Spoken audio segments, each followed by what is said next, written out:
Hey, everybody. Welcome to the Player Stake, episode 161. I'm your host, Justin DeSimone, joined by my co-host. He's a part of Slytherin House, Montrell Rice. Hey, what's up? What's up? What's going on, man? How's life treating you? I am extremely tired this week, so I get I'll be that. glad when this week is over. Yeah, I've been all right. I've had I've had the last two Fridays off, and I have tomorrow off as well. This was the last time, but so it's kind of refreshed me a little.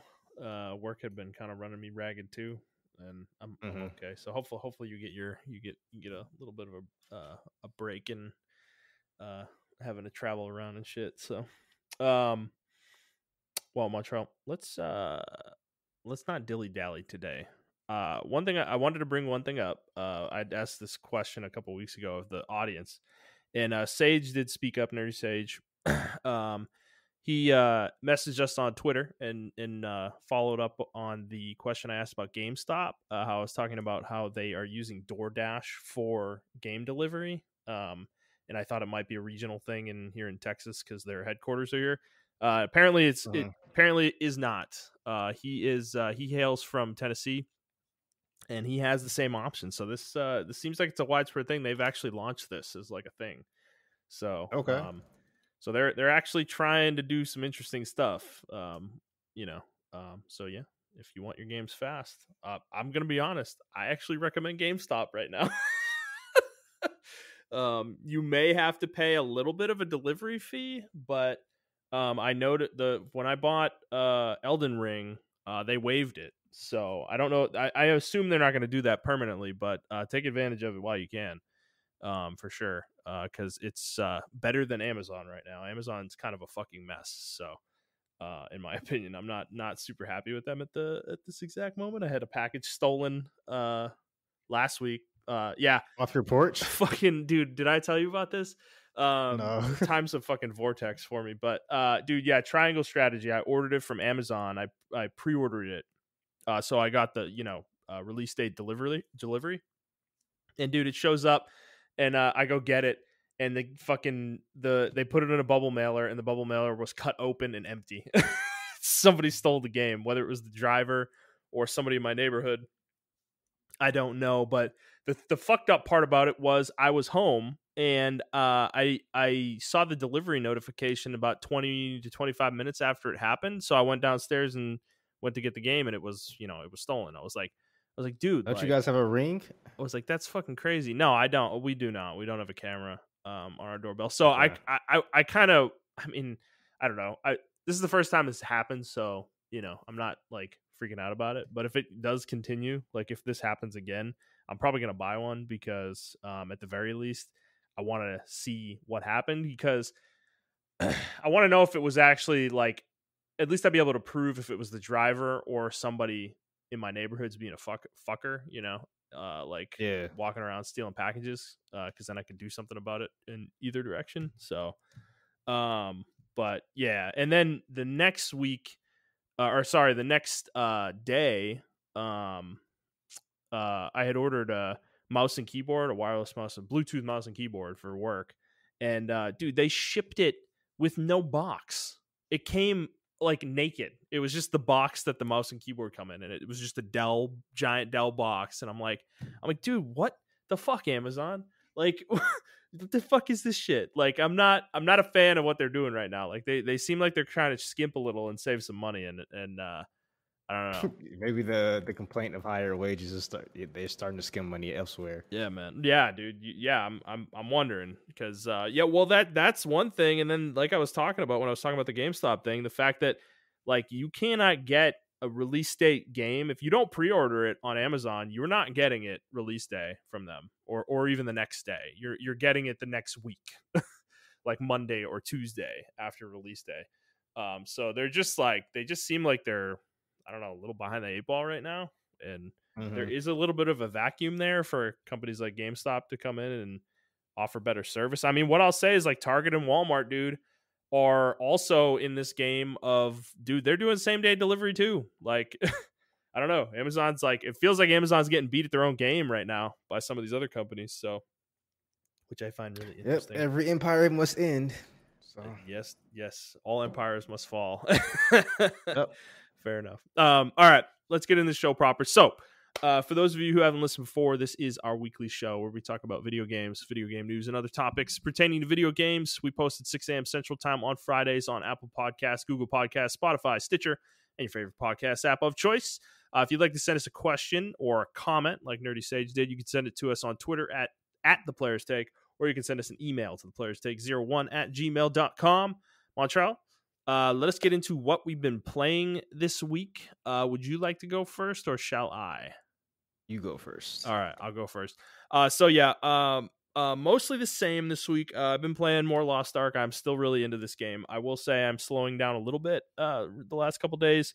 I hit tier 3 on Sunday, and I'm kind of at a point where I'm kind of waiting for Jet to catch up to me because I don't want to get too far ahead anymore to the point where we can't do content together. So I'm kind of waiting for him. When I do play, I'm mostly just doing dailies and side activities. So I'm still really enjoying the game. The game is still really fun, but I'm just kind of in a holding pattern with it right now. Triangle strategy. I played this some more too. I am in chapter 6 or 7. I'm not sure which chapter exactly right now. But I got to the point where the demo that I originally played is playing out. I'm in the middle of it. There were 2 missions you got to play in that demo, and I'm playing I'm about to do the second one of the 2, and I'm really into this game, man. I haven't put a huge amount of hours into it yet, but I'm starting to really get sucked in. The game is really fun. This is a really good tactical RPG. I think Square has made a very solid game here.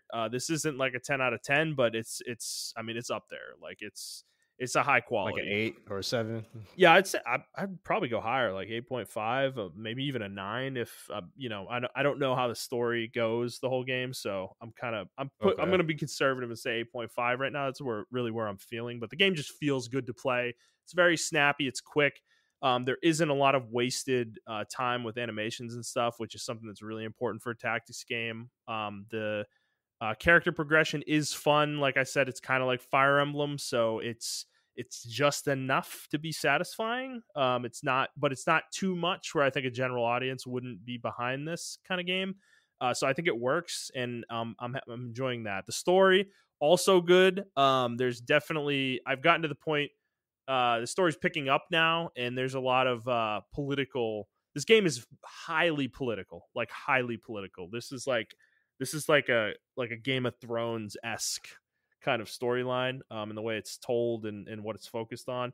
And I'm really enjoying that aspect of the game quite a bit so far too. I do think the title of the game makes no sense to me though. Now that I've played enough of it, I have no idea why it's called Triangle Strategy still. There are so many better names they could have come up with for this fucking game. I just cannot understand Square Enix with this shit. Like the game is literally like I'm just going to explain a little bit of the lore real quick. So the game is set in this world where there's these 3 kingdoms, and one of the kingdoms has a monopoly on iron, and one of the kingdoms has a monopoly on salt. And then the third kingdom is kind of the largest. They have kind of the more like lush, kind of like farmland. And also they have the trade routes. They have a giant river going through them that the other 2 nations use for trade purposes. So every nation kind of has something that's important to the other ones. And you could have literally called the game like Of Salt and Iron or something like that. Like something more interesting than Triangle Strategy. I just the fuck? I get the name Triangle Strategy now that you explained that to me, so I understand why. Yeah, but if they had named it like Of Salt and Fire, it would have sounded really close, dangerous close to the Songs of Fire. Of Salt and Iron, yeah. But, okay, but you could have done that. You could have called it the game world's called Norzelia. You could have called it like the Norzelia Chronicles or something. Like you could have done a lot of things other than calling it Triangle Strategy. I just don't think it's a good name. Like I don't now even explaining it to you. I understand that correlation there. Like it does make sense, but it's still not a good name. You know, it's like I don't know. So but whatever. I'll get off my soapbox on that. But if you like I said last week, but I'm gonna reiterate this. If you like strategy RPGs, this game is kind of a must play. I think this is a really, really solid game so far. So the third game I've been playing is Horizon.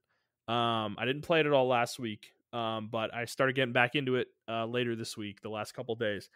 And it was a little bit of I was kind of had a mental block with it. And I have like complicated feelings with this game right now. So let me go through this. So I played about 6 hours so far. I am in the like first major zone. Like I mentioned a couple weeks ago, the game starts out with a linear mission that kind of introduces you to the story and Aloy and everything gets you back in the swing of things. Then you go to this big ass zone that isn't actually the West. Like it's a zone before the West. And I've been playing the game. I've been in this zone for maybe 4 hours, and I feel like I've gotten fucking nowhere. This zone is absolutely massive, dude. And the idea that the area I'm going to go to after this is bigger, it's like turning me off, like we were talking about with like Dying Light and stuff and these games being too big. It's like, I just like playing through it so far. This zone for me feels like it should have been a DLC. At this point, like I'm not getting a lot out of it that feels like it's important. It's like hyper important to this game's story necessarily. I haven't gotten through all of it yet, of course, but that's my impression so far. And it's like, I'm having a hard time shaking that. And then I talked to my brother and he said the same thing to me. He was like, yeah, it probably should have been a DLC for the first game. So that's kind of reinforcing the way I'm feeling about it. And it's like, it's not great because the area is massive and I've gotten almost nowhere in it. And I'm like, I'm not super motivated to play, but I do want to play it. I want to get to the good shit. Like I know the game gets good. It's just like, it feels like it's going to take me 15 hours to get there. And I'm just like, come on, dude. Like, it's like they just bloated this game, like they, I don't know. Like I don't get why developers feel like everything has to be just fucking unwieldingly humongous, at this point in video games. Like we're constantly trying to one up every fucking game that's come out previously. It's like, dude, I don't need every game to be 100 hours. I just don't need that, It's like, so I don't know. Well, you gotta think, man. We're older, so we don't have as much time as we would like. But as we mentioned like last week, right? I didn't mean to cut you off, but like, no, you're good. As we mentioned last week, a lot of kids are playing this game, and I was thinking about, remember your comment you said where you're like, man, like where do these people get all these hours from and everything like that? And a lot of people are just either single, bro, or they're not dating and they're just playing video games, bro. And I chopped it up to that, or they don't have the jobs that we have, right? They may have jobs, but the jobs may require them not to be at work, They work 8 hours, they punch out, they go home, they work out, right. Exactly. Or they may work from home and just play the game at home because whatever. So I think that's where that notion is. And then I think COVID only alleviated or made that more plausible that people want longer games and stuff like that. But I think during COVID, man, like my 120-hour binge of fucking Dragon Age I was like, nah, I can't do this. And that was like peak COVID. I was laid off and everything, and I was still getting paid and everything. So I don't know. It's just like, I think it's designed for college kids. It's really good for college kids, right? Who don't have the money to buy a game every week or whatever like we do. So there is upsides and there is downsides to it. But I definitely understand your sentiment, though. That's fucking ridiculous. Well, I just think it goes back to what we were talking about with last couple weeks is like we both have fatigue with open world games. And I think my fatigue isn't with open world games specifically. It's with this kind of open world game, like the Horizon style, like Ubisoft style.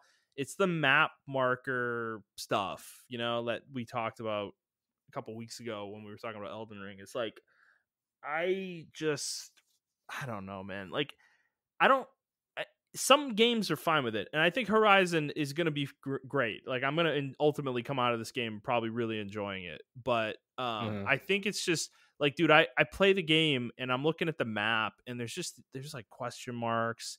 Then there's areas where there aren't question marks, and it's like pick it, dude. You're either gonna have map markers or you're not gonna have map markers. Like, I don't need you to sometimes have map markers and sometimes not have map markers.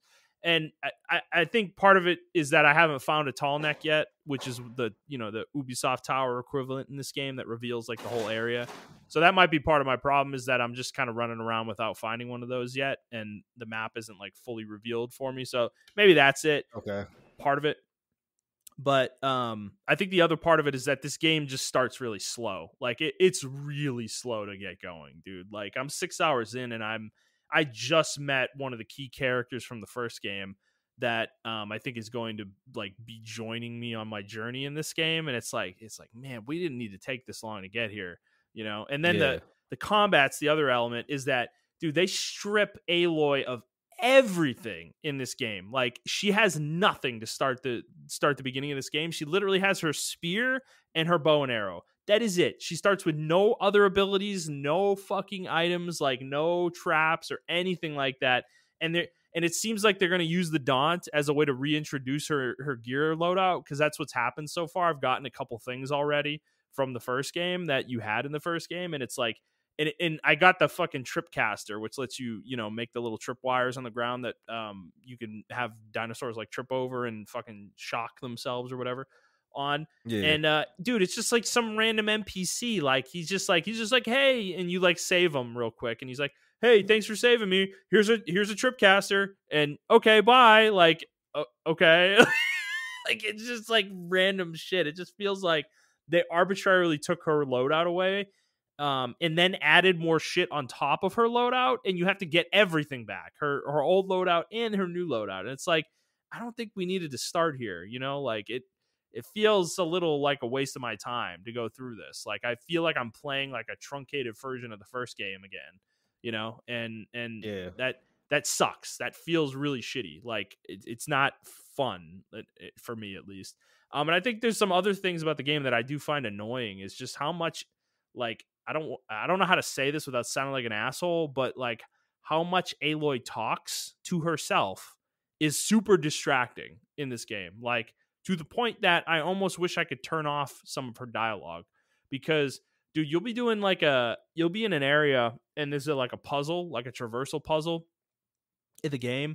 And this happens all the time. And this is already happening so much all the time for me, is she will literally tell you what the solution is under her breath, like right after you start the traversal puzzle. She'll be like, oh, it looks like there's a beam over there that I can, on the right side, that I can get on, I should go over there. It's like, okay, but there's like a whole room for me to explore. Like did you not want me to explore the room? Like, oh, okay, I guess I'll just go to the right and go on the beam. Like, it's like the game like tells you what to do. It's like the game thinks you're an idiot. Like they're designing the game like you don't know how to fucking play video games, and she does this all the time. It's like constant. It's incessant, dude. It's like, it's kind of irritating. Like, and I've heard it gets even worse later in the game. It's like, and I don't need it. I'm not like super here for it, So I don't know. The game's not giving me a good first impression. But I'm going to push through. I'm going to keep playing. I'm actually planning on playing it a lot this weekend, hopefully. I really want to get deep into this game. My goal is kind of to get out of the Daunt by the end of the weekend and like actually get into the West, because I think that's where the game opens up and gets really fun. Because there are robust skill trees here. Like they doubled down on the RPG mechanics in this game. To the point that I think it might actually be like really enjoyable to level Aloy up and gain skills and everything and make a build. Like you might be able to make a distinct build for Aloy that's different from other people. Unlike the first game, where you really couldn't do that because you could max out all the skill trees, So I'm intrigued, but like there's elements of the game that I do like. There is this like mini game that they introduced called Machine Strike.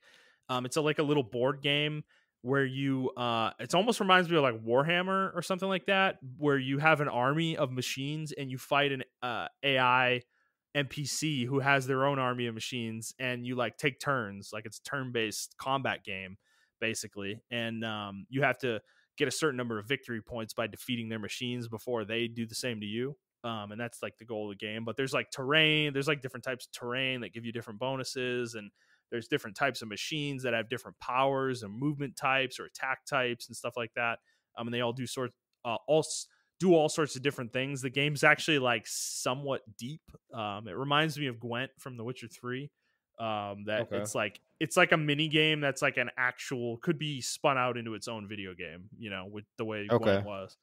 And I actually had a lot of fun with that last night. I did the first like beginner set of um little challenges for that. And that was actually really enjoyable. So the other thing I noticed, a couple other things with Aloy, is her hair physics are out of control. What you mean, like good or bad? Bad, bro. Like, dude, you're gonna notice this immediately now that I pointed it out. If you play this game, or go watch some like clips of this game. Like, dude, her hair moves like she'll be standing still in a room, like in a room inside of a building where there's no possibility of wind, and her hair is just moving back and forth. Like, she's not even moving, like nothing's happening. And then when she's running around, dude, it's flying all over the fucking place. Like, it's crazy. It's like hyper distracting to be honest.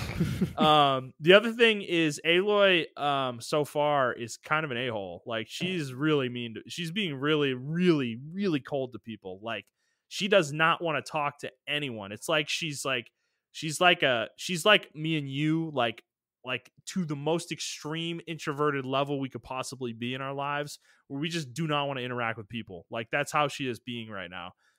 People who are like great friends of hers, she is literally trying to get away from them as fast as possible. Like, she's like, look, I'm glad to see you, but I got things to do. I gotta go. Like, I gotta go to the West. I can't stay here right now. Like, I got things to do, like that. She's doing that to everybody that she runs into. And it's, like, kind of like a weird portrayal of her so far, is like, because I know she's not this person. Like, she's a really good person at heart, but it's weird that she's being this way so far, which, I mean, she has urgency, but at the same time she's kind of treating people really poorly, that she interacts with. So it's kind of my impressions of the game so far.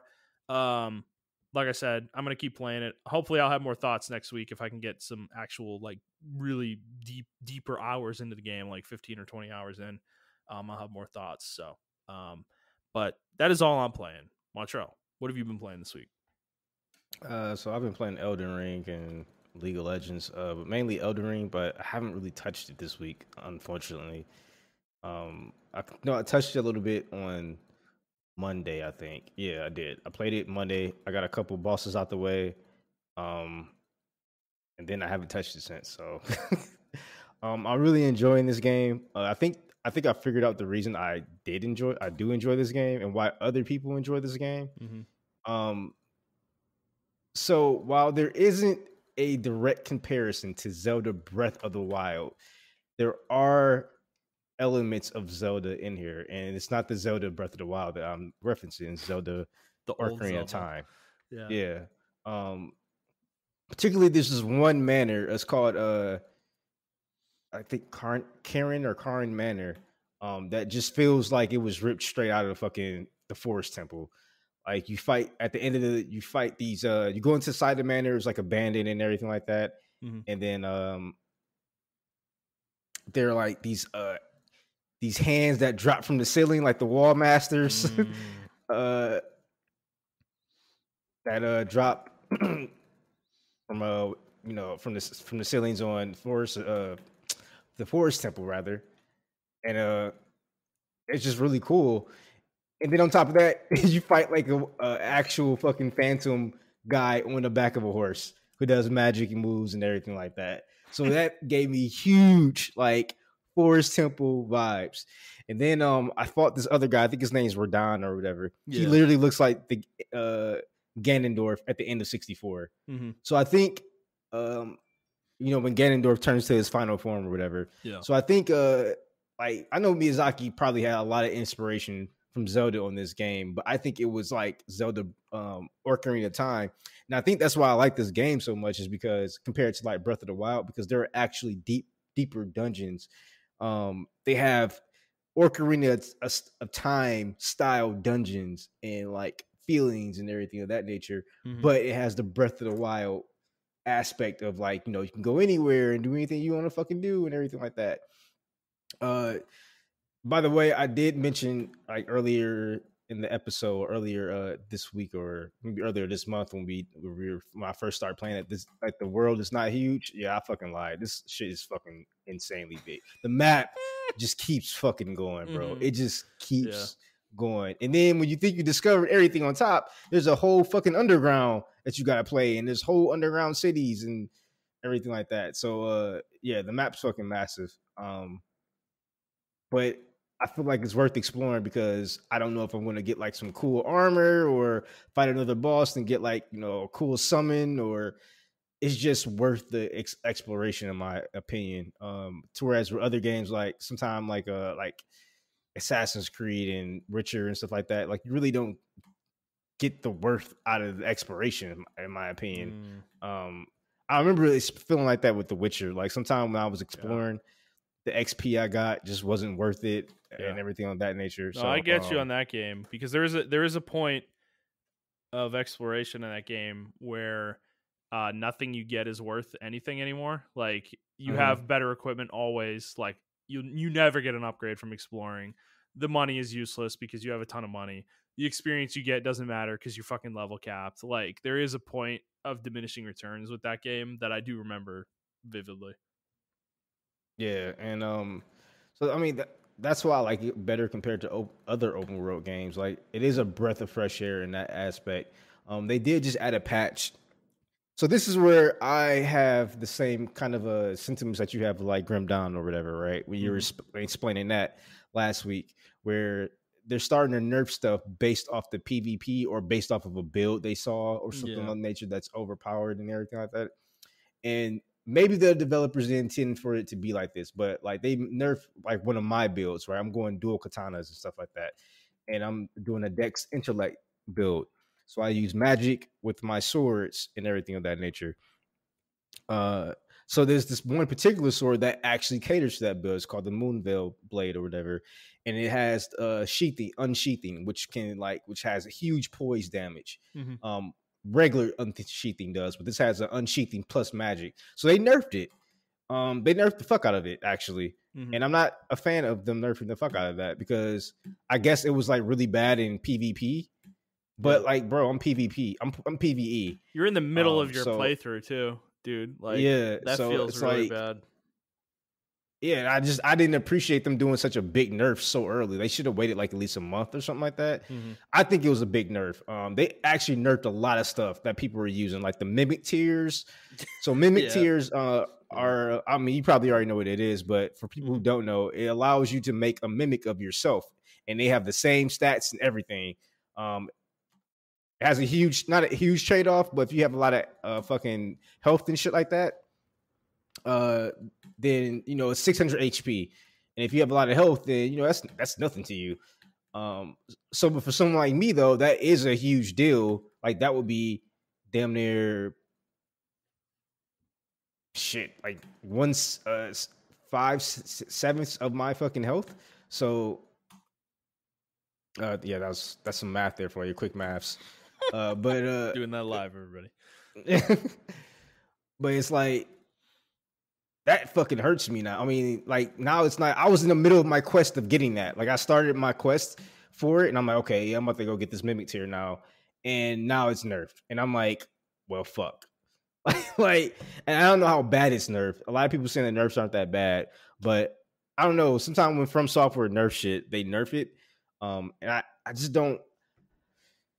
Bro, like just let people play the game, bro. Like I don't understand this whole need to nerf shit. Like people are like, oh, they need to nerf the Moonglaive or the Moonveil Blade because it was just OP for bosses, and I'm like, okay, like who cares? But you don't get that I didn't get that sword until like maybe what 60 or 70 hours in. I didn't get it until like 40 hours in.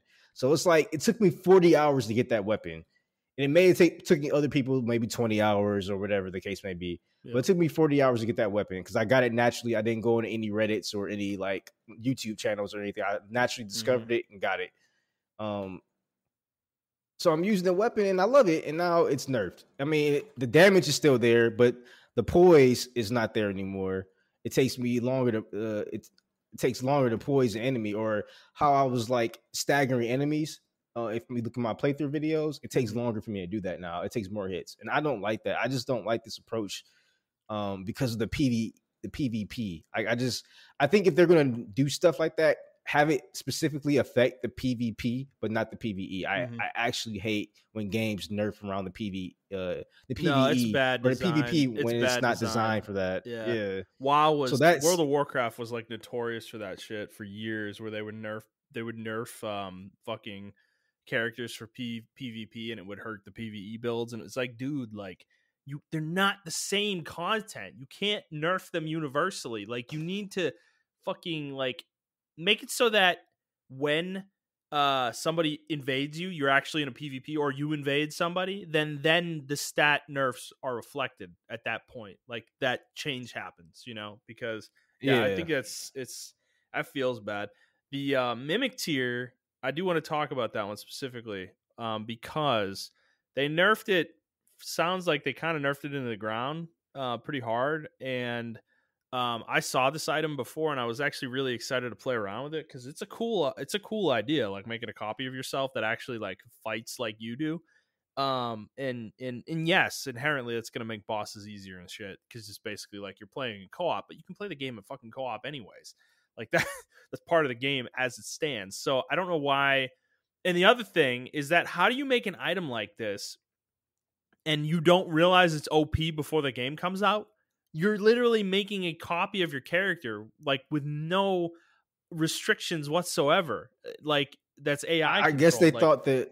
I guess they thought the trade-off would be the health that it takes. But like I said, if you have a huge health build, then that doesn't really matter. Yeah. And like you said, like I just don't understand nerfing it. Like you have to go through a lot to get that item, by the way. Like it's not a simple like, oh, you just drop down and it drops in your fucking lap. You have to go through.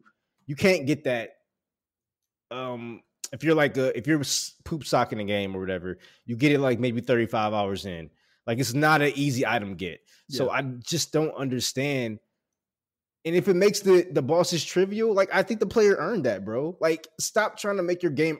Now this is where you're making your game artificially hard, and this is where I have an issue with that. Yeah, like I feel like they're doing it artificially. Now maybe there's some PvP aspect to it that I don't know.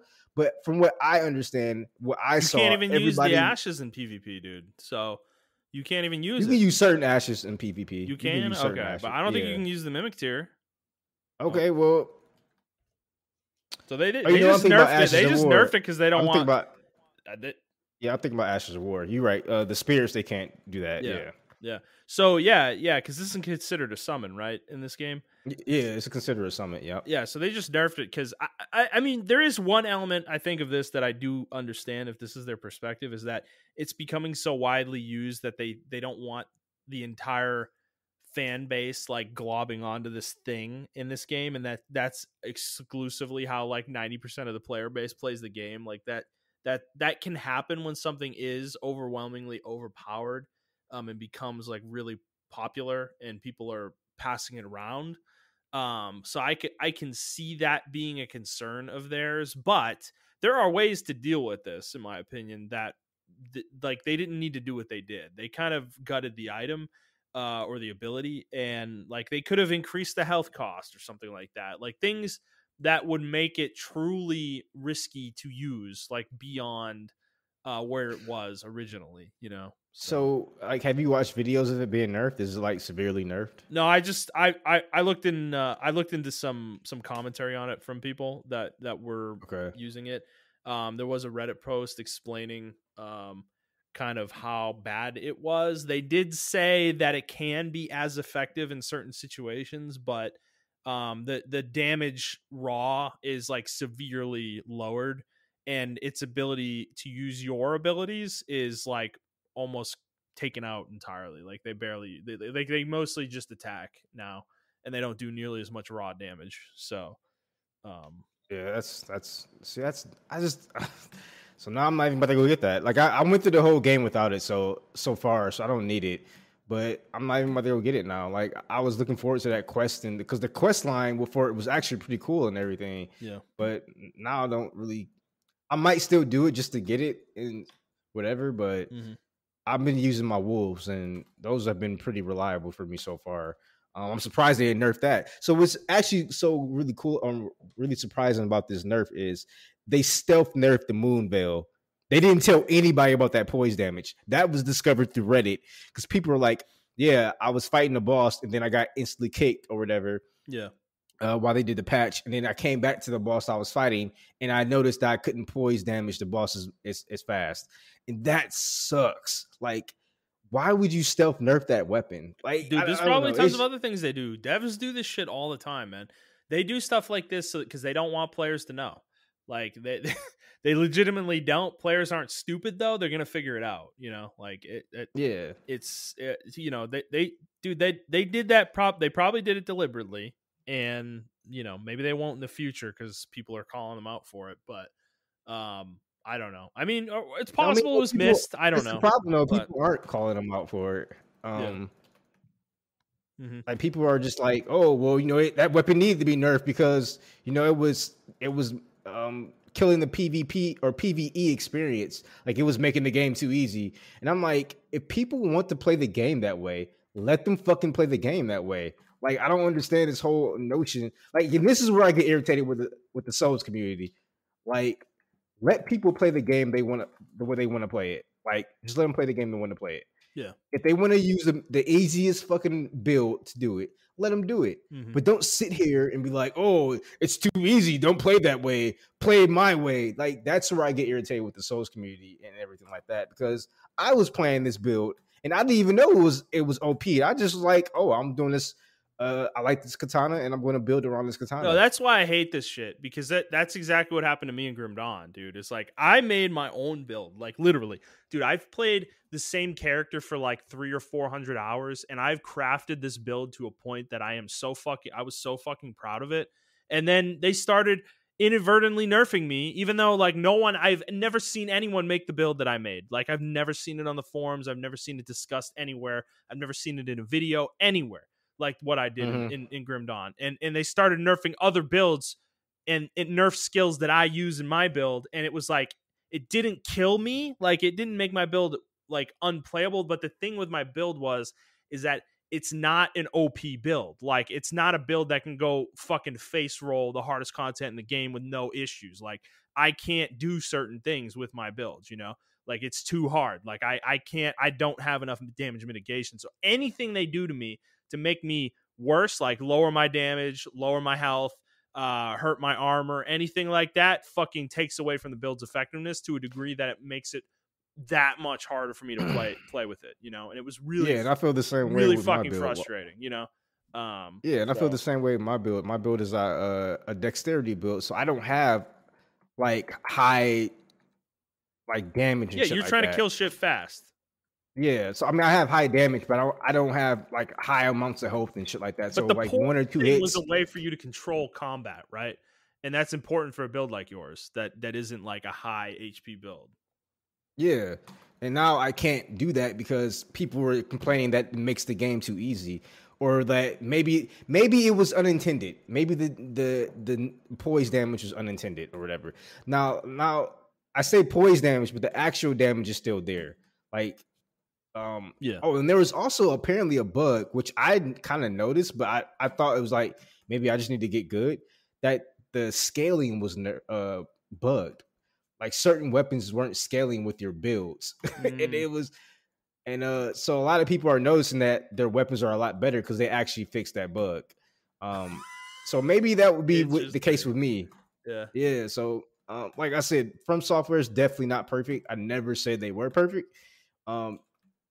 And this is the problem I have with, like, you know, the From Software fanboys and the actual viewpoint of the community as a whole. Because I'm a From Software fan, but I will definitely acknowledge that they're making mistakes, and I think this patch was like a huge mistake. It just really kind of turned me off the game. I'm not going to stop playing it, but I can see. If you had a certain build, or if you were doing a second playthrough on your build, I can see people just like dropping it. Like, okay, I'm not with the playthrough this anymore because they're nerfing the build, and that really pissed me off. And I'll just come back to it another time. if this was my second playthrough, I would have definitely stopped right here. I would like, I'm not playing no more right now because I didn't like that patch at all. I mean, that patch fixed a lot of things that I had issues with, but then it also did a lot of unnecessary shit. Like, just let people play the game, man. Yeah. I'm really not a fan of that. Well, dude, that's what happened to me with Grim Dawn. Like, I played that game a lot. I have like 700 hours in Grim Dawn or more probably. I play the game a lot. I fucking love the game. I'm like a fanboy for the game, but there was a point when all these nerfs happened to me that I put the game down and I was like, you know what? Like, it was long enough, it was far enough into the game's life span that I knew they were close to being done patching the game for balance reasons. And like, I stopped and I was like, you know what? I'm not coming back to this game until they're done, until they say that they're not doing this anymore, because I'm sick of this shit. Like, I'm sick of making a character and like playing the fucking build, or even like following a build guide on the forums, and then the build gets fucking nerfed into oblivion because it's too powerful. Like, it for certain content that they don't want it to be so powerful, and so they nerf it so hard into the ground that it fucking isn't even viable anymore. Like, it's like they take it too far. Like, that's my point about the mimic tier thing, is like they fucking swung the pendulum all the way the other way with the thing, it sounds like. And it's like, you don't have to do that. Like, you don't, if you're going to nerf something, like, nerf it a little, you know, like, nerf it a little and see how it performs, you know? Like, you don't have to fucking take it and fucking throw it in the trash, you know? Like, it's, I don't know. Well, this is my problem with like the From Software community. They're not going to hold From Software accountable for that. Yeah. At all. So it's like, they're just like, oh, you know, the nerf was deserved or whatever. Like I said, PvP is a totally different thing. Like, I kind of understand PvP or PvP. Yeah, I understand that. But like PvE, man, like I don't know, like games like Grim Dawn and then like games like this, it's like, come on, just let people play the fucking game, man. Like, let people live, let people discover builds, let people just enjoy the game the way they want to enjoy the game. Yeah. And this is not an easy mode argument, so please don't use this to fucking get to me.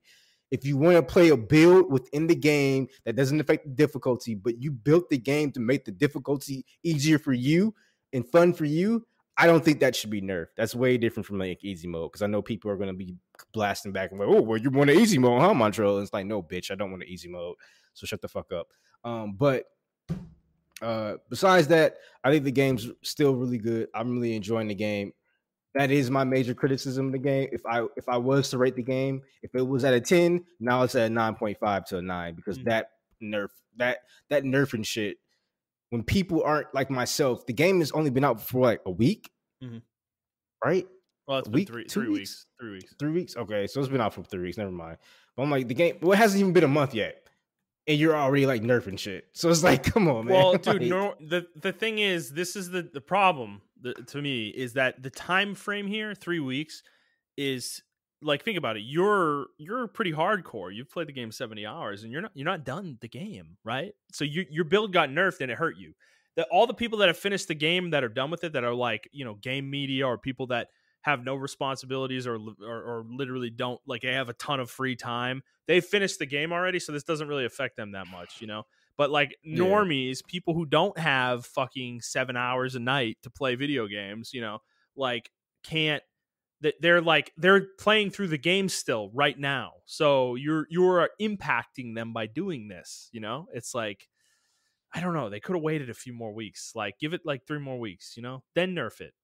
You know, it might not have been that big of a deal. Or just don't do it at all. Fucking nerf, just don't fucking nerf the game at all. Like, I don't know. They didn't really do this big of a change with like Dark Souls 2 and Dark Souls 3. They did do patches, but it wasn't like, we're nerfing the fuck out of a weapon because it's too powerful. Like, and then what makes it bad about the patch notes, they don't even give reasons. Like, you know how in League of Legends or Dota, they're like, we're nerfing this because they just did it because they probably saw it on YouTube. I guarantee you, like, Namco was like, yo, this build is crazy. Can you nerf it? And they're like, all right, fuck it. Like, Namco said, we gotta nerf it, we gotta not nerf it then. Like, I'm pretty sure that's what they did. Or I'm pretty sure someone on the team was like, well, this makes this monster really fucking stupid or weak. And it's like, the player had to earn that. There isn't no level 1 build that's like super OP in this game. Like, sorry, there isn't. Like, you know, So like, can we stop this notion that there is? Like, Yeah. I don't know. Well, speaking of Namco, they did announce with From Software that the game has sold 12 million units in its first 2 weeks worldwide. It sold 1 million units in Japan alone, just the Japanese region, which is impressive for any game at this point. So the game is very successful, highly successful. I do. Is that better than Final Fantasy VII Remake? Oh, absolutely, dude. Yeah, no, dude. Montrell, 12 million units in 2 weeks. Like, let me put this in perspective for you. This is like Call of Duty level sales. Like, Shit! Wow. This game right now, standing where it is right now, may be the best selling game of the year. Which, and this is not the year where Call of Duty's not coming out. Like, there will be a Call of Duty game this year, and I think Elden Ring could outsell it by the end of the year because they have a full 8.5 months to sell this game, whereas Call of Duty is only going to have the 2 months that it has normally. So, yeah. You think it's going to be like a Breath of the Wild or Mario Kart situation where people just keep buying it and buying it and buying it? Yes, I think it's going to have a really long tail.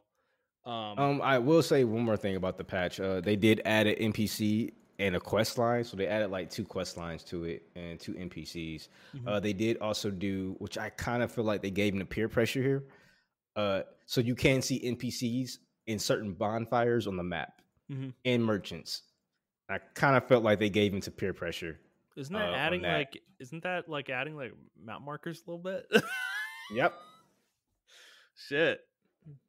It's still I mean, 9.7, the player base, Montreal. It's still 9.7. So yeah, the player base like loves it. Like people are like, oh man, I love it or whatever. Yeah, but it's like we were just having this argument with like developers last week. So I don't know. Right. Yeah. I don't. That's weird. But game's highly successful. We'll see. I'm actually really interested to see where this game ends up total sales wise. If it ends up the number 1 game of the year, like sales, that's fucking insane. Like for From Software to do that with any game, because this game's already sold more than all their other games have. Period combined. In their lifespan. Yeah. Not combined. Okay. Dark Souls 3 has sold about the same number of units. I think it was like 11 million or something like that. But that game's been out for 7 years or so now. So it's like, this is insane. None of their other games are anywhere near close to this. Sekiro, I think, was like 5.5 million. I think Dark Souls 2 was pretty low, relatively speaking. Bloodborne was like 5 million or something, or 4 million. So like this is a totally new territory for them. They deserve the success, in my opinion. Oh, but, yeah, 100%. Yeah. This is wild though, that this, like, I never expected this game to be this popular. I knew it was really hyped within the Souls community. And I was expecting it to do very well, but this is like, I think the reviews really actually legitimately helped this game sell. The fact that it was so universally beloved from critics, that I think people bought it and then they loved it, and then word of mouth took it to an even higher level, like a higher stratosphere after that. So yeah, this game, crazy. Elden Ring, massive mega hit. It makes me wonder if there will be an Elden Ring 2 now. Whereas there might not. I think they're just gonna add DLC to it. You think so? Fish off of it. Yeah, I hope so. I hope that's all they do. I hope that this game is just it. It's like Sekiro. They made one game and they're gonna move on. You know. So yep. I like that. I like that style for sure. So all right, Montreal, let's move on. Let's get into the news. We don't have a lot to talk about this week, but we do have one big thing that I want to talk about first. There was another state of play this week, but this was for a single game. It was for Hogwarts Legacy from WB, and it was a 14-minute, nearly 15-minute gameplay reveal, and we both watched it. What did you think, Montrell? What were your big takeaways? I'm not the biggest Harry Potter fan, but I am definitely going to get this game, man. This game looks really fucking good. Yeah, man. Yeah. I've never really been a Harry Potter fan. I briefly explain why. So I used to stay with my grandma before, like, you know, my mom and stepdad got married. and how everybody else's grandma is. She's super religious. So when she saw me reading Harry Potter and the Sorcerer's Stone, she said, "Sorcery? You're never reading this book." And I just never. After that, even after I moved and everything like that, and all this stuff like that, I never picked it up because it was like past the point of no return. I just like, oh, whatever. I don't really care. And then it blew up, and I was like, oh, I'm missing out. I really don't care. So, but now this game, and I actually love the Enchanted Magical Beast stuff. I actually love those movies. I know a lot of people really love them. Yeah. Okay, that's funny. The first one was pretty good. I think they've fallen off really hard though since. Oh yeah. I definitely agree. They're terrible, but I actually just fucking. They love are them. funny though. There is something really funny about them, which yeah. Yeah. So, but yeah, when I saw this game, man, I was like, yo, this is. Because every time I watch Harry Potter, I was like, man, this would make a great fucking video game. And they're actually doing what I wanted them to do. And it's single player. It's a single player RPG. Yep. And I'm really happy about that. Yeah, I'm in the same boat as you. This looks like everything I think anybody who's a gamer that likes Harry Potter has honestly ever wanted out of a Harry Potter game. Like they look like they're trying to do it all, you know? And that is intimidating in the sense because this game seems extremely ambitious, like beyond anything I could have ever imagined from a Harry Potter game.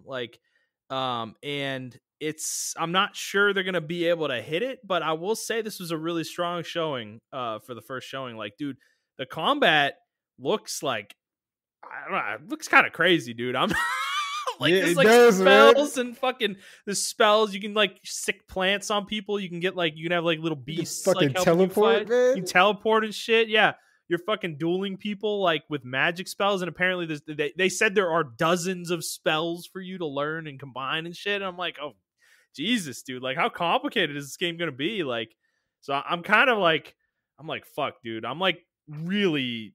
This was exactly what I was hoping for when we first heard about this game, and it looks really interesting. It's going to take place in the 1800s, the late 1800s, which is 100 years before the Harry Potter books take place.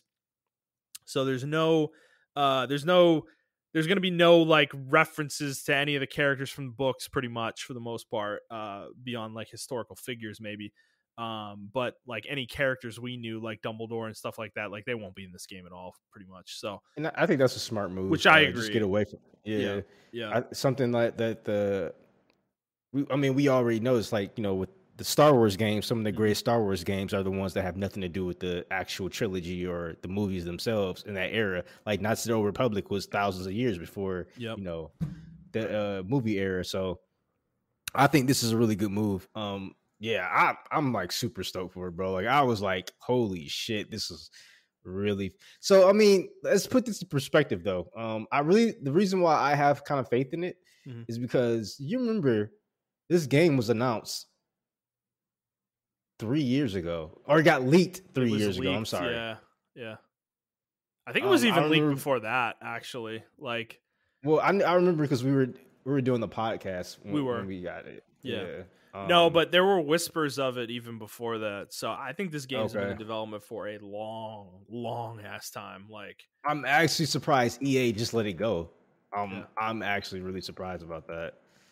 Yeah, I mean, I think WB realizes what they have here. Like, you don't like this is Harry Potter. Oh, this is WB? I thought. Yeah, WB. They're the ones who they own the. I don't know if they own the rights, but they're the company that has made all the Harry Potter games in the past. So. Okay. I'm pretty sure. So, which there have been a lot of them actually. There actually hasn't been one in a long time, but there was in 2010 in the aughts, the 2000 to 2010 period. There were a fuck ton of Harry Potter games. There was one for every movie that came out. Then there were the Lego ones, Lego Harry Potter games, which people actually really enjoyed those too. But yeah, man, this is really cool. You get to make your own character.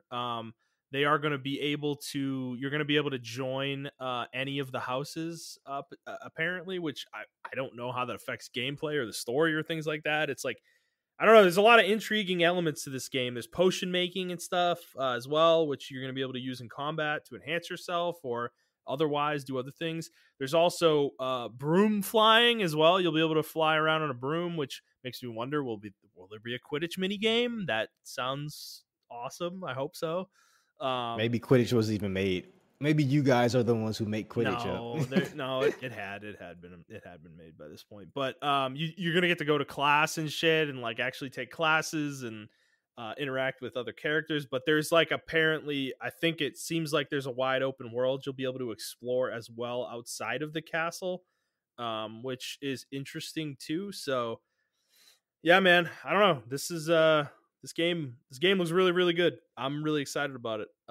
They did give a time window too. It's holiday 2022, which we had talked about it being delayed a few weeks ago, and seems like they're committed to this year. So we'll see if they make it. I don't know if they're going to, but and WB has a lot of good games coming out this year. Actually, they got that Suicide Squad game coming out this year. Yeah, that's next Gotham year. But Knights. yeah, Gotham Knights this year. Next year. Okay. Yeah, it should be early next year though, I think. But yeah, man, this looks really cool. I think this is gonna be really fun. So one element of this, we gotta talk about the elephant in the room, though, of course, which I don't think we've ever talked about on this podcast before, but that is the J.K. Rowling piece of this. Obviously she's had a lot of controversy in the past talking about trans women and biological women. I guess I'm just going to say, like, I don't have a strong opinion about this either way. I kind of want to acknowledge it. But do you have any real thoughts on that aspect to it, Montrell? No, like they say on Twitter, I stay out of women's business. So that's women's business, and I stay out of it. Yeah, because it actually is none of my business, to be honest with you. I believe both sides should be empowered and everything of that nature.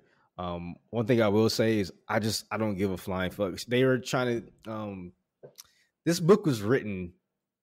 So this is the thing I have about like our culture and half of millennial culture, but all of Gen Z culture, but millennials started the shit. So I'm going to blame us.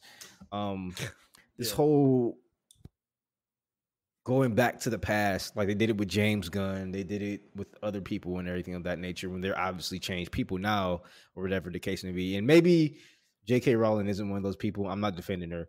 But the books were written in like the 90s, bro. Like, of course, there are going to be Jewish characters named Goldstein. You know what I'm saying? Like, they're going to be like, have y'all lived in the 90s, bro? Like, y'all haven't. I did. The 90s and especially the 80s. I didn't live in the 80s, but if you watch TV shows, you can just tell the atmosphere, right? But the 90s was nothing but stereotypes, bro. You were a stereotype. If you were fucking Italian, you were a stereotype. Like, no one give a fuck. Like, like the Sopranos, man. Like, if you were black, you was a gangster. Like you. If you were Asian or some kind of Chinese or Japanese or Korean, you all knew karate, bro. Like it is what it is in the 90s and stuff like that. So these books were written in that time, and the way she named her characters and the way the characters acted and looked and everything, that's 90s. I'm not giving the excuse to it. Obviously, writing has gotten significantly better since then. Not her writing, but I'm just saying writing in general. But writing in that day was like that. There were only a few standouts, like maybe Star Trek, maybe, other shows and everything like that, that brought like kind of awareness to the situation, but slowly but gradually did it. That stood out. And those things do stand out because of that, I think like StarCraft was one of them. Like they just stood out, even though they were on the opposite end of the spectrum where they had huge white people stereotypes. Like all the fucking Confederate sons of Carl were like fucking Confederate Southern people, like give me something to shoot. Commander, like, somebody call for the exterminator, like, so. Don't get me started, man. I'll start quoting it. I'll start quoting StarCraft. Don't do it. So, like, everything was like a huge stereotype at the time. And I need people to understand that. And it's no different from the Harry Potter books. I feel like and then talk about a British writer. They were in their own bubble. You know what I'm saying, in the 90s and stuff like that. Everything wasn't connected. Like everybody got their information from TV. Well, she like, started writing the books before the internet was even like widespread. You know, it's like, yeah, right. You want to talk about living in a bubble? We were all living in bubbles back then. You know, so Yeah, and who gives a fuck what she thinks? She's old as shit. that's Like, what of course she's. dude. That's where I come down on this. I'm sorry. This is my point about not having strong feelings about this. You know, I was texting my brother, and he doesn't like her. He's he was calling her a piece of shit and stuff like that, which is fine. You know, I don't think her comments are great, but at the same time, like, she's like a fucking old ass woman. Like, who cares what she Gives a thinks? fuck. Like, you know, she's an people are old-ass like, woman, oh, man. but it's, you know, it fucking damages people, and fucking, like, you know, by buying the game, you're supporting her, you know, her negative comments. It's like, dude, you individually boycotting this game is not going to affect J.K. Rowling in any conceivable way. It would take all of us collectively getting together and agreeing to do this for it to have any Yeah. effect on her whatsoever. You're not going to do anything about it. And to be frank, you're hurting this studio making this game more than you would ever hurt J.K. Rowling. Like, it's not like, so I don't think it's an effective strategy.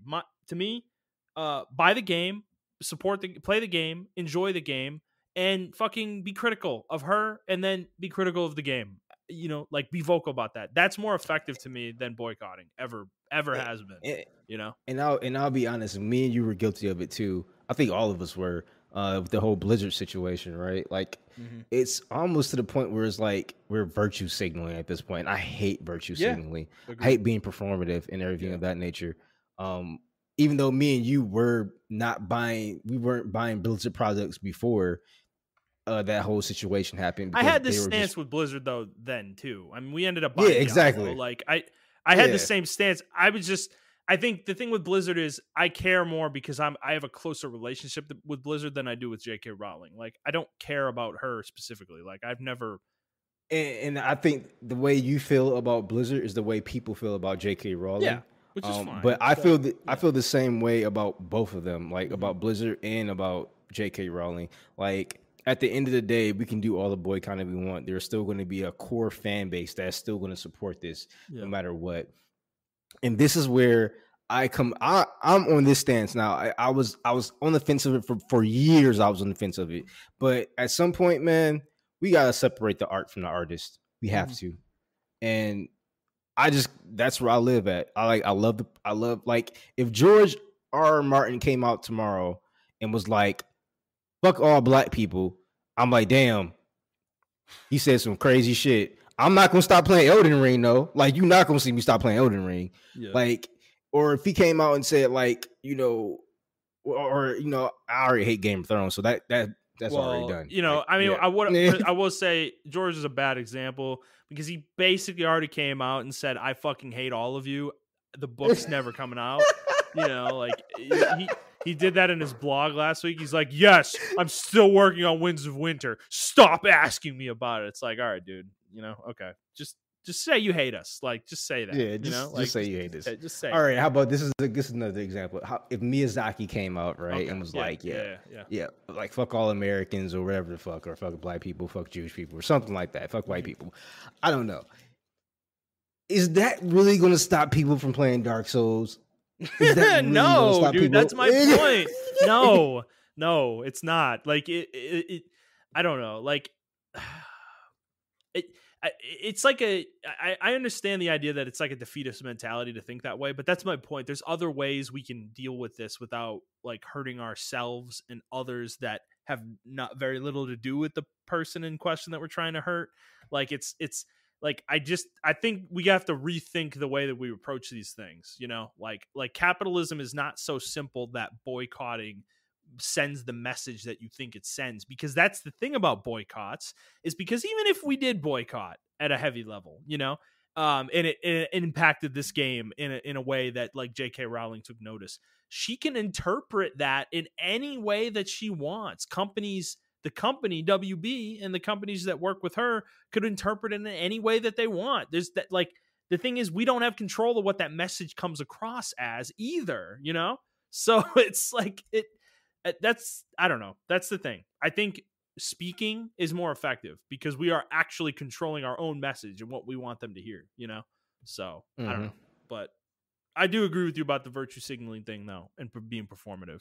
I think a lot of the stuff around J.K. Rowling is performative, and I think it's like to a degree that is like, I just don't think what she's saying is that big of a deal, in the sense that who cares about her? She might be wrong. Like, I don't think she's right in what she's saying. I don't agree with her. I don't like what she's saying either, but that doesn't mean we have to like fucking like lose our collective minds about it every time she opens her mouth. Like, oh God, you know, it's like J.K. Rowling's talking shit again. It's like, okay, like she's old, like, you know what? fucking whatever.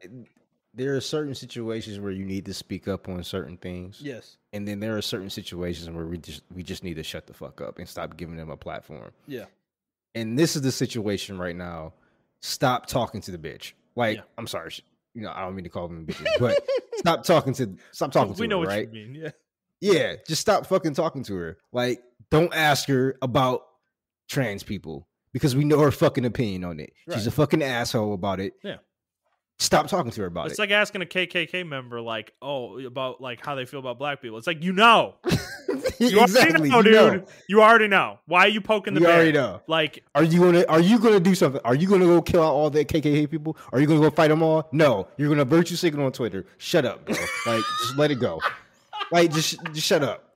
Like, I'm so tired of it, bro. Like, I am too. I'm at the point where it's like, either we're taking action on certain things or we're shutting the fuck up. Yeah. Don't come to me with anything, because I'm about action now. If you want to go out and you want to say we're doing this, all right, bro, give me a plan and I'll go settle the plan with you. But if you're just like, oh, I hate this, blah, blah, blah, blah, all right, are you gonna do anything about it? No, I'm just like gonna complain. Like long forms on Kotaku about it, you know, about Yeah, J.K. Rowling's opinion on women. Like, it's like, dude,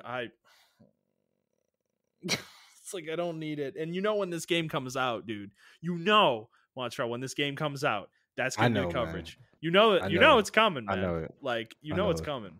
Doesn't matter how good this game is. That's happening. There's going to be articles like, so you guys hate trans women because you're supporting this game? Yep. How absolutely. dare you? Yeah, no, there will be headlines that say, like, oh, if you bought Hogwarts Legacy, you're a bad person or something like that.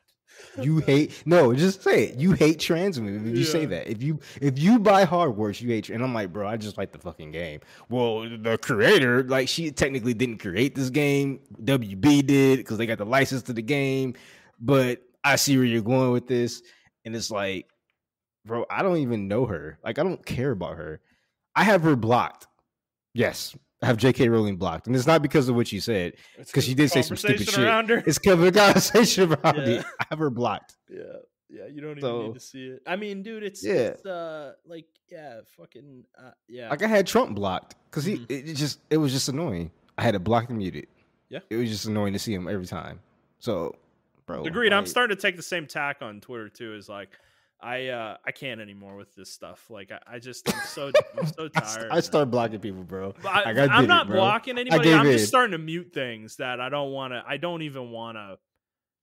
I'm sorry. I don't need it on my timeline. I don't care. Like, I just want to live my life and like fucking enjoy the things I enjoy. Well, it's not just Twitter. It's like, it's carrying over to like Facebook, and then I don't even be on Facebook like that. But YouTube, the algorithm, like, they think, okay, so like, this is we're going totally off topic, but I think it's still relevant to like video games and culture and technology. So YouTube, right?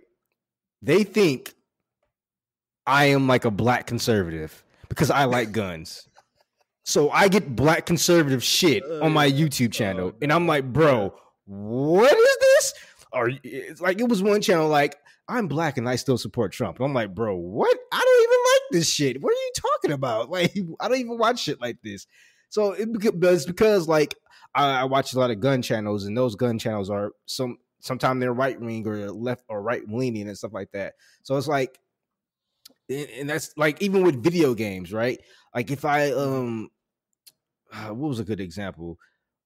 I think I was like playing a video game that I actually did not like, but I was like looking it up and everything like that. Mm-hmm. And then I started getting more video game stuff like that video game. I'm like, bro, I don't even like this fucking video. I hate this video game. Please stop showing me this video. It was Final Fantasy 15. Oh, 15. And I was, you know, And they just kept showing me like, yeah. who's the cutest party member of Final Fantasy 15? I'm like, bitch, I don't give a fuck. Like, I don't care about this boy band. Mhm. Like, and it was just like shit like that. So it's like the whole algorithm is like, it's meant to like just either gaslight you because it gaslight the fuck out of me, or like a confirmation bias. Like it's just like confirmation bias type deal. And this is where like algorithms and things of that nature get really fucking dangerous because even your Google searches will start to tailor towards what they think you like instead of like what you need to know about the situation or everything like that. So it's just getting really bad, man. No, I mean I'm with you, dude. I'm actually getting tired of that stuff too, where like Google tries to like predict what I want or what I'm looking for, and I'm like, dude, I'm just trying to look for this thing. I don't need you to show me these 8 other things that I wasn't looking for. Like I don't need this stuff, dude. Like when you're on YouTube, Montrell, if you ever get to the point where they start recommending the quartering videos to you, like delete your account and start. Oh my god, like, bro, they did. Oh my god, No, they did. They literally did, bro. No, I was. No. Oh my god, they did. And you know when it started. It started like a couple. I actually did it like a year or two ago when we had this discussion about Sekiro in the easy mode. Oh yeah, or whatever. And I'm assuming now, like the reason why the easy mode conversation is so toxic now is clicking to me, Justin. It's clicking to me now. Mm-hmm. The reason why it was so toxic is because I guess a lot of right-leaning gamers were like easy mode and everything of that nature. There's actually a funny joke about it on Twitter about speedrunners, and it was like Shadow talking to Sonic. Yeah, it was so funny. But anyway, but yeah, so like I got recommended the quarterly video, and I'm like, okay, I probably should just go kill myself now. This is the day I kill myself. Yeah.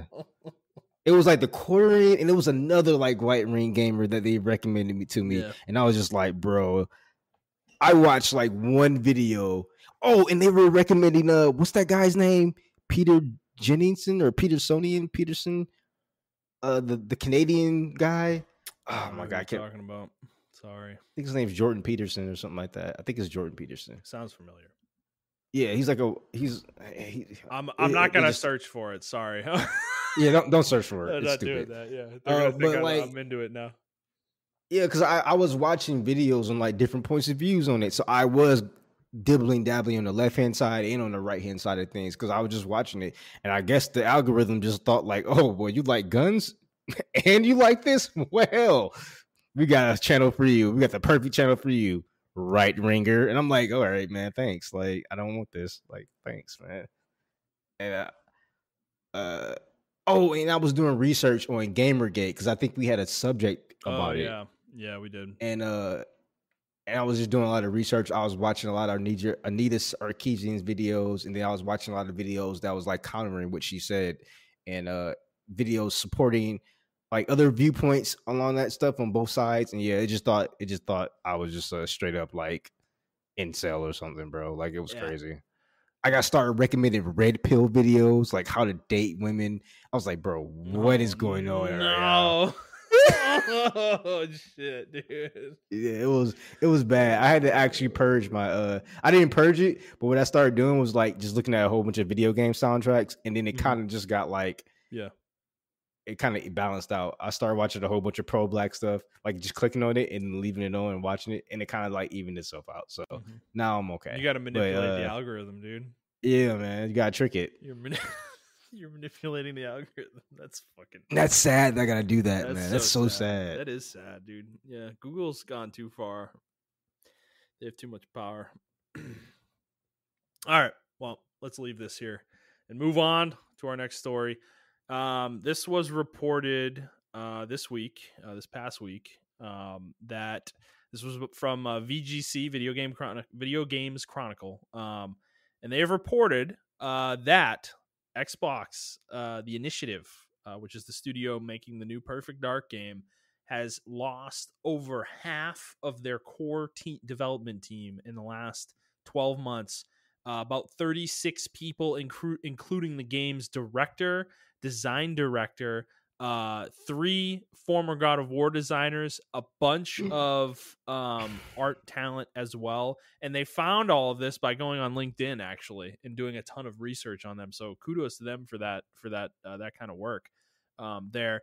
And they did report as well that given all of this, they have heard from sources that the Crystal Dynamics, who were brought in as a support team on this game, are actually kind of taking the lead on the project now, given all these departures, which is actually makes a lot more sense than what we were originally thinking when that was announced back in the day, which would explain why Square was like actually maybe excited about the idea. So it is not looking good for Perfect Dark, man. What do you think about this news? Yeah, I'm actually. It makes a lot of sense about, like you said, like about the Crystal Dynamic situation, how they have to come in and support the game and everything of that nature. I actually, I think they should have left Perfect Dark. Perfect Dark to me is one of those games that doesn't need to be revived, and I think the studio probably wanted to go into a different direction with Perfect Dark, and I'm pretty sure Xbox was like, no, we need to go in this direction. So yeah, this game's in pretty hot water. I don't think it's gonna. I think it's gonna get canceled. In my honest opinion, like when you lose half your team, Yeah. That's pretty. And all of them are like directors. Like we've been in that situation where directors just start leaving left and right. And we're like, I was in it. This was the last like 12 months of my professional career, dude. Like it was fucking miserable, and I stuck around and it worked out for me. But dude, I watched my entire team that I work with depart the company, and this was happening in multiple teams within my department. Like it was fucking crazy shit, and it's horrible. It feels absolutely horrible. The idea that you come out on the other side of it in any sense of like cohesion is pure luck that you get the right leadership in place. 100% luck. And not to mention, I just remember because I remember when I left, and even when I left, I was still like distraught over it because I actually loved the company. Yeah. But then I remember when you are still there, but I remember just your headspace going through the whole thing. You were just like, man. So just imagine that. Mm-hmm. And you're working on a game. You're working on a video. Exactly. Game, dude, you're working on a game Microsoft, that has a deadline. For Microsoft, and it's like I can only imagine being like just a regular, designer or something like that, not a director or anything. Like you just seeing your bosses leave that like it's probably sat and ate lunch with, because a lot of people in the game studios are pretty close. Yeah. And they just leave, and it's like, damn, maybe I should start leaving. Well, this is the thing with games. When directors leave, it's a big deal when leadership leaves in a game, in the middle of a game's development, because they're the ones who set the vision for what the game is a lot of the time. Exactly. Right? And when they leave, suddenly it becomes a thing where other people have to pick up that bag, but you don't know what they were intending with some of the decisions they were making, and there's no way to know that. So you kind of just have to make the best of it. And that's the thing with this. I would imagine at this point that this game has been rebooted within the last 6 months. Like I think if this game is going to come out, we are really far away from it happening. Or if it does come out, it's going to be a Herculean effort for Crystal Dynamics and the remaining team to like cobble together whatever they were working towards into something that actually feels fun, and good. But the thing is, like this VGC article, they interviewed a bunch of former senior developers, and this is from the article. It says they cited a lack of creative autonomy and slow development progress as the reasons for leaving, and described the wave of exits as fast and furious, with project momentum said to be heavily affected. And it's it's not great. And to me, this like really points at Microsoft. This kind of points to what we were talking about when they made a bunch of acquisitions, when they acquired Bethesda, when they acquired Activision recently, or announced they were acquiring Activision, is that they have to manage all these teams. And it seems really clear lately of this might be Phil Spencer's Achilles heel as a leader within Xbox, is that I don't think they're very effective at managing these teams that are not part of an already autonomous production pipeline or publisher group. Like Bethesda the studios under Bethesda probably going to be fine, but the individual studios that Microsoft has acquired, they have not been doing so hot. Like we've seen it with 343, right? With Halo. Halo's like honestly, the game is solid, but their roadmap since the game has come out has been completely non-existent, and people are like completely like malcontent with that game.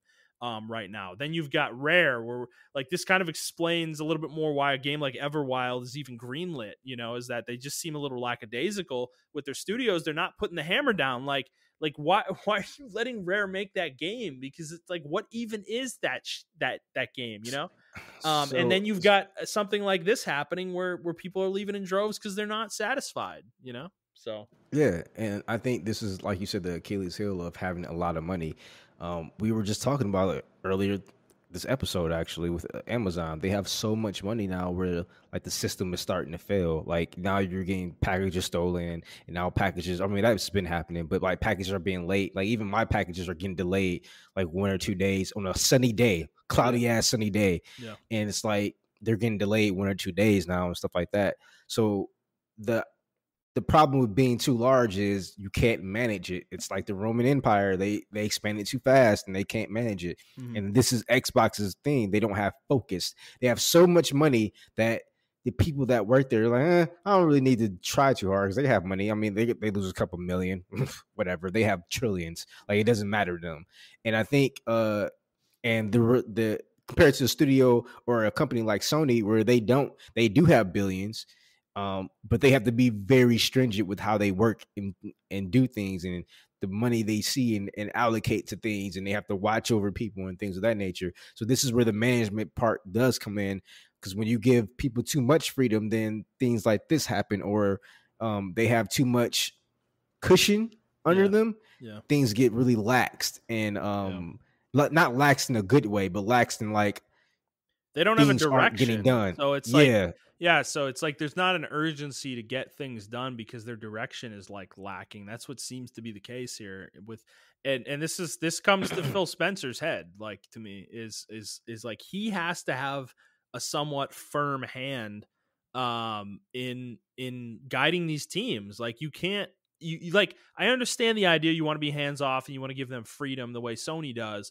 But the thing is with Sony is that Sony guides these teams, right? They greenlight games. They say yes and no to games. They don't just like say, yeah, you can make whatever the fuck you want. Like, and it seems like Xbox, that's kind of the case with Xbox. It's like they're kind of letting their teams do whatever they want for the most part.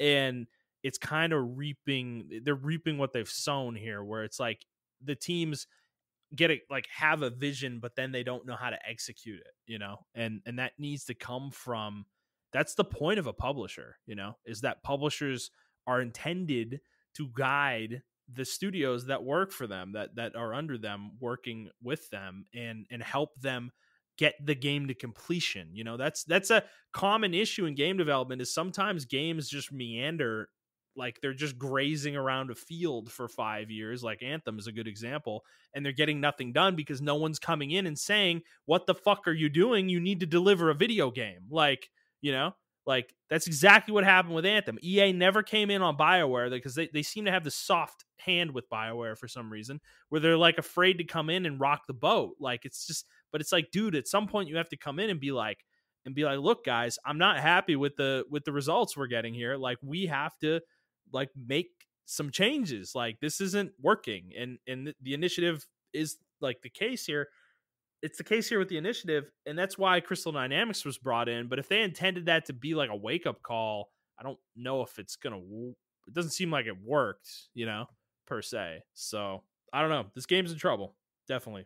And your idea that it might get canceled, I mean, I wouldn't be surprised by that in the next year or two, if things don't turn around significantly. Well, it's also one of those things, it's like, to be honest, who asked for another Perfect Dark? I know I didn't. I know, true. And I know a lot of other people didn't really ask for Perfect Dark, because every time they rebooted the franchise, it just never really sold that well. Yeah. So why are we trying it again a third or fourth time, I think, at this point? So I don't know. And maybe the studio and the developers are like that, and they're like, hey, man, like, can we just, either they want to take it in a totally different direction, or it's just really poor management. So I don't know, man. I don't hope it gets canceled, because, a lot of people are probably working on that, and they'll probably lose out on a job if it gets canceled. But in the same sense, it's like I don't know where to go from here. Well, I don't think they'll close the initiative. They'll probably try to rebuild and start over on something else if they did cancel it. But I was really excited about this team when they announced it because it was supposed to be like a high-powered, high-quality, like high-level talent development studio for Microsoft, which they didn't really have. And the fact that it, like when they announced Perfect Dark was the game that the initiative was working on, I was like, ah, man, I was really bummed about it. I was like, this isn't what I wanted out of this team. I was kind of annoyed about it. I was kind of expecting them to be Xbox's answer to Sony's first party games, and it's just like Perfect Dark's not. Sorry, it's kind of not that, to me. So they did also try to make some excuses as well, explaining, there's the last couple of years have been really hard and COVID, blah, blah, blah, blah, blah. And there were I actually saw some people on Twitter trying to defend Microsoft and be like, building a studio during COVID is really hard. And I'm like, guys, they didn't build this studio during COVID. This studio has been around for 4 years. Like COVID's not that long ago. Okay. Like, let's fucking calm down with the excuse making about this shit. So, yeah, I don't know.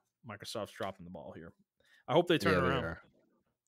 All right, Montrell, let's move on to our final story. This is a follow up from like last year when, or 2 years ago, even, right? How long has Dr. Disrespect been banned on Twitch? So about a year and a half right now so far. I thought it was like July. That was either last year or 2 years ago. I don't remember, dude. So Dr. Disrespect came out this week and tweeted that he and Twitch actually came out and said the same thing, that they have settled their lawsuit and they've both said that no party admits to any wrongdoing, and that is it. That's all that he said. No idea what the fuck happened that got him banned. He is not returning to Twitch.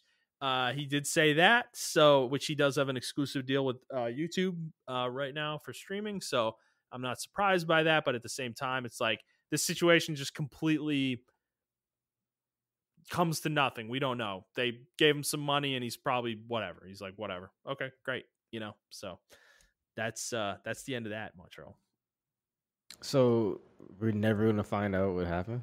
There are some people that claim they know, that have claimed this entire time that they know the reason he was banned.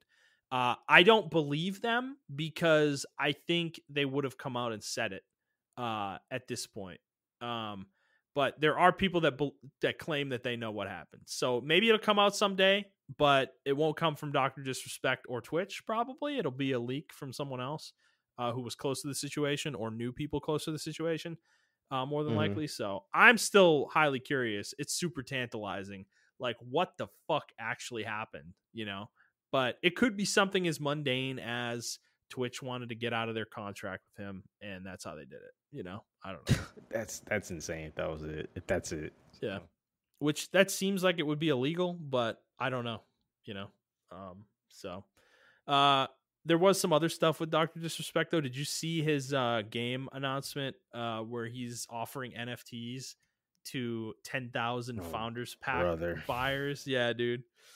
It was like, man, that's really disappointing. So what's funny about NFTs is this war has only significantly raised the value of NFTs. Mm-hmm. I still don't see a thing in it, but digital currency and cryptocurrency, I can still see some kind of deal with it simply because of what the government did to Russia, and how Russia is being treated as far as Now, I'm not saying I support them invading Ukraine. Please do not spin the narrative on me like that.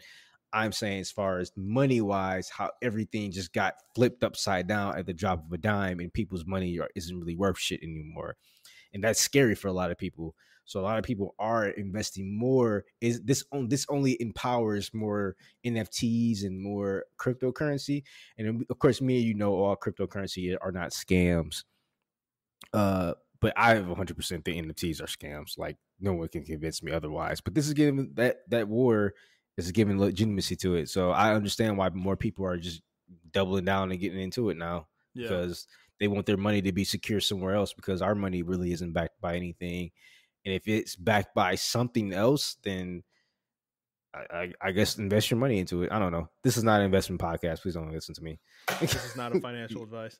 Yeah. Yeah, it was really gross too. I read a little bit about it actually. They're offering it, so they're not it's not first come first serve. If you apply to purchase one of the packs, the founder packs that has this NFT in it, they're going to do a background check on you and then approve or deny you based on that. and if you're approved, if you are approved, you have the privilege of giving them $60 or $80 or whatever it is to buy the pack, and it's like, oh my god, dude, like, Jesus. I mean, maybe this is how they combat fucking the scams and stuff like that. I don't fucking know. It's weird. It is disappointing to see from Doc too, because he has a really rabid base, and this feels like he's taking advantage of them. I will say he did seem like he wasn't super into it. This isn't a venture that's just him. It's a joint venture with other people, with some game developers. Okay. So he may be being strong-armed into doing some things he might not want to do too. That's possible. So he just kind of like mentioned it, like, oh yeah, my NFTs are here. Well, he was defending it. He was defending it, but it was like a half-hearted defense. It wasn't like it didn't sound like he was all the way into me, on it. So he just was kind of doing it almost out of an obligation he has, so yeah. All right, Montrell, that's it for news. Let's move on to our final segment of the day, which is Guess the Metascore. So last week we were doing Stranger of Paradise in Montrell. This game is now out, and the Metascores have pretty much calcified at this point. Montrell guessed an 8. I guessed 7.3. And man, I looked earlier this week and I hit the fucking nail on the head. It was at 7.3, but more user reviews have come in, or critic reviews. It's at 7.1 currently. However, the current user score as of recording this podcast is 7.3 right now, baby. So bam! 3 weeks in, got a fucking perfect hit. Let's go. Let's fucking go. Let's go. Your boys know video games, okay, guys? We know our games. I thought y'all would have gave it an 8. I didn't think so. I knew this game was going to be divisive, dude. I knew the story for some people was going to be a so bad it's good thing, and for some people was going to be it's just bad, situation. And I think the gameplay is really divisive as well for Team Ninja games. There's a real big divide between people who like Neo and who don't like Neo. And I think there's a lot of people like that in both directions. So I knew this game was going to be split pretty hard. That's kind of why I went low, which, I mean, 7.3 is not low. That's not awful, but for a Metascore, but still. So, all right, games we're guessing this week. You got 2 coming out next week. Is the new Kirby game. I'm forgetting the name of it. I just wrote Kirby. Let's see, Kirby. What is it?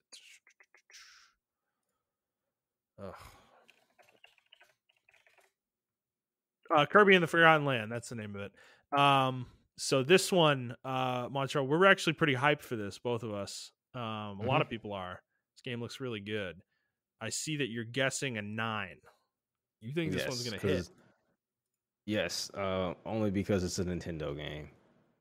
Mm-hmm. So they usually score pretty high. Okay.